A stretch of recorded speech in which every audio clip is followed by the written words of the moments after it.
Ժողովուրդ օրաթերթի տեղեկություններով ազգային ժողովի նախկին նախագահ Ալեն Սիմոնյանը հարսանիքի է պատրաստում։ Հարսանեկան արարողությունը նախատեսված է սեպտեմբերի 5-ին։ Հարսանեկան խնջույքը նախատեսվում է անցկացնել ջրվեժում գտնվող Palladium Hall ռեստորանային համալիրում։ Հրավիրված են տարբեր շրջանակների ներկայացուցիչներ քաղաքական եւ իշխանական դաշտից, ինչպես նաեւ Սիմոնյանի մտերիմներն ու ընկերները։ Սակայն առաջիկա հարսանիքի քաղաքական գլխավոր ինտրիգը թերևս վարչապետ Նիկոլ Փաշինյանի մասնակցությունն է։ Փաշինյանը ներկա կլինի Սիմոնյանի հարսանիքին, թե իր մասնակցությունը կապահովվի այլ ձևաչափով։ Գրում է թերթը։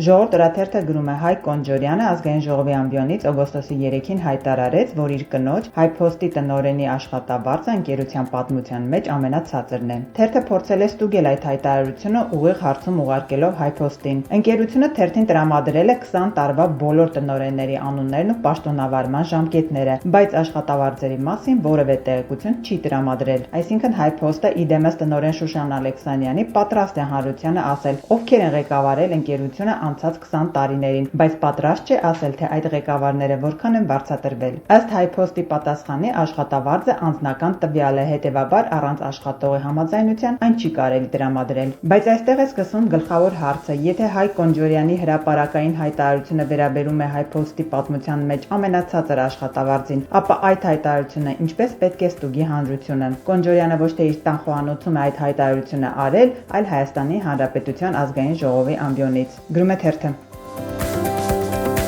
Հրապարակ թերթը գրում է, արդեն 2 օր է արևմտամետ որոշ շրջանակներ աղմուկ են բարձրացրել, թե ինչու ուժեղ Հայաստանն ընտրեց ազգային ժողովի եվրոպական ինտեգրման մշտական հանձնաժողովի նախագահությունը եւ հեռուն գնացող հետևություններ են անում, թե ռուսամետ ընդդիմությունը հատուկ է ընտրել այդ հանձնաժողովը, որ կասեցնի կամ խաթարի դեպի Եվրոպա Հայաստանի ինտեգրման ընթացքը։ Այս ընտրությունը թերթի տեղեկություններով Նարեկ Կարապետյանի որոշումն է։ Մտադիր է այդ հարթակով Եվրոպային լսելու, տեսանելի դարձնել Հայաստանում տեղի ունեցող ապօրինությունների եւ հակադեմոկրատական քայլերի անվերջանալի շղթան, սկսած դատաիրավական ոլորտից վերջացրած մյուսներով։ Գրում է թերթը։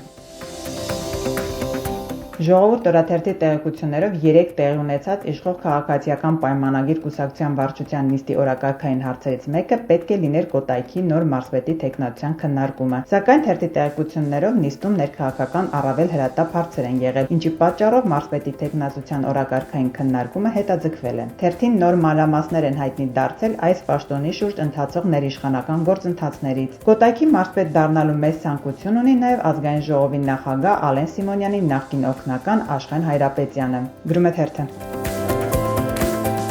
Ժողովուրդ օրաթերթին հայտնի է դարձել, որ նախկին վարչապետ Հովիկ Աբրահամյանի որդուն Արգամ Աբրահամյանին 2 ամիս կալանավորելու որոշումից հետո վերջինիս տարել են Երևան կենտրոն քրեակատարողական հիմնարկ կամ բոլորին հայտնի ԱԱԾ մեկուսարան, որտեղ նա այս պահին կրում է կալանքը։ Երևան կենտրոն քրեակատարողական հիմնարկում կալանքի տակ է նաև այս պահին ԲՀԿ առաջնորդ Գագիկ Ծառուկյանը, որը Արգամ Աբրահամյանի աներն է։ Գրում է թերթը։